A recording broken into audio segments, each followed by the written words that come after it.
Today we're going to talk about energy transfer, both during temperature changes and during phase changes with water.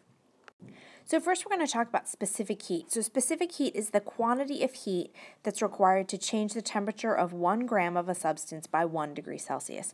So for water, what this means is that it requires 4.18 joules of energy to raise 1 gram of water 1 degree Celsius, which is a pretty substantial amount of energy.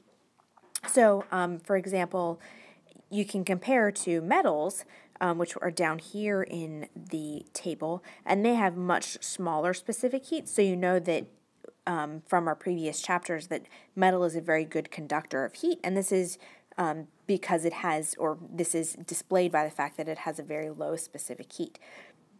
As we go up the table, water has one of the highest specific heats of any of the substances that we're going to look at.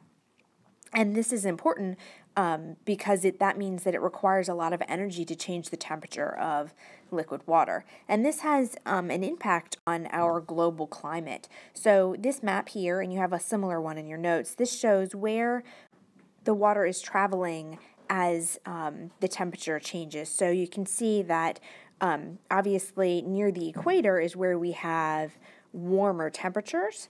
And so the orange or red lines show warm currents. So the currents move in this direction, so they're bringing warm water down to colder climates, and cold water is moving up into the warmer climates. And what this means is that we get a more temperate temperature, more temperate climate throughout the globe. So if we didn't have water currents like that, and if water didn't maintain its temperature fairly well, then the colder climates up here would be much, much colder, and we would have even warmer temperatures near the equator. So the sun warms up the water in this region here and brings some of it up here, and some of the cold water is forced down because of the currents that occur.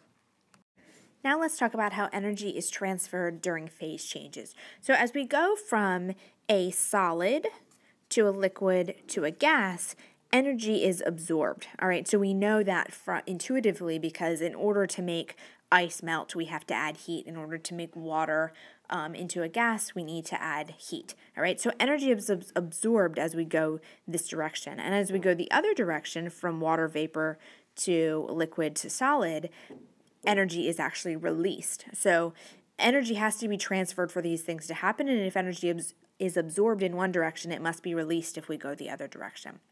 So we have quantities that correspond to these changes.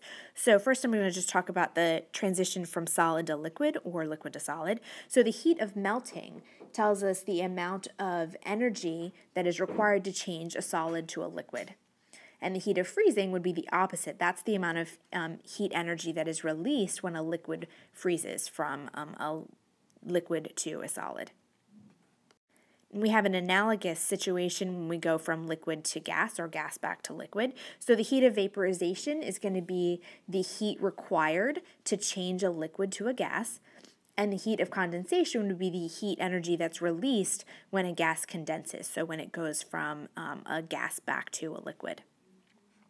And in each of these cases, the reason energy is transferred is because when we go from a liquid to a gas, for example, we have to break all of those intermolecular forces. All of those hydrogen bonds that are holding water molecules together have to be broken if we're going to go into the gas phase, and so that requires energy.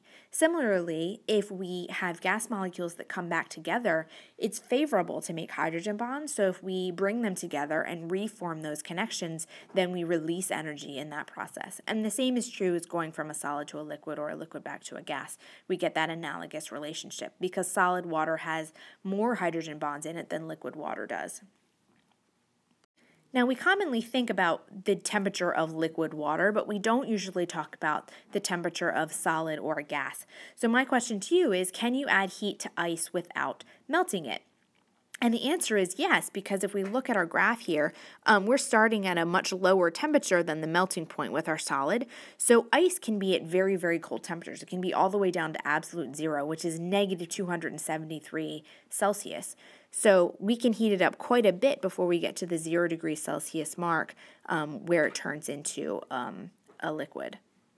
Similarly, even once we get to the gaseous state, we can continue adding energy above this point here, and the gas will get warmer and warmer. This is why cooking with steam is a more efficient method than just cooking with boiling water, because the boiling water can only get to 100 degrees Celsius, but the steam can be much, much hotter than that. And that's why you can burn yourself more with steam than you could with boiling water.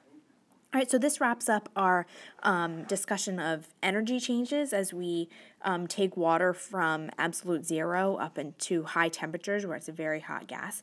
And this week we're going to do a lab where we look at the energy change in the solid to liquid form and how that energy is transferred.